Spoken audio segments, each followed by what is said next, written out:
Ganap ng batas ang Salamat Excellence Award for Leadership o SEAL Act of 2025 matapos itong permahan ni BARM Interim Chief Minister Abdul Rauf Sami Gambar Makakwa.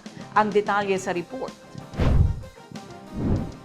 Masayang inanunsyo ni Member of Parliament Attorney Nagib Sinarimbo ang pagsasabatas ng Salamat Excellence Award for Leadership Act of 2025 kung saan siya ang principal author.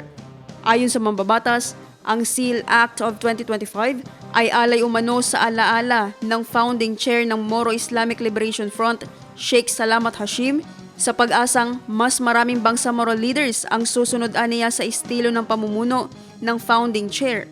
Base sa pag-aaral ayon sa opisyal, mayroong 3 aspeto ng pamumuno na magiging batayan ng pagpili sa mga gagawaran ng SEAL.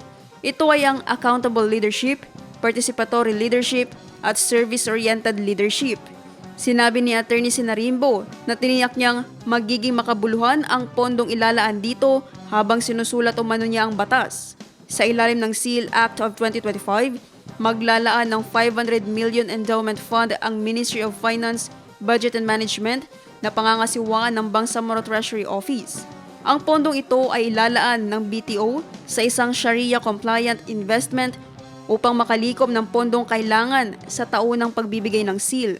Ayon pa sa mambabatas na sinisiguro ng batas na ito na malaki ang partisipasyon ng mga academic institutions sa pagpapatupad nito, kabilang na ang pagtatala ng mga best practices ng mga awardee at pagsigurong magiging accessible ang mga dokumentong ito sa mga state universities sa rehiyon na nag-aaral ng public administration at political science.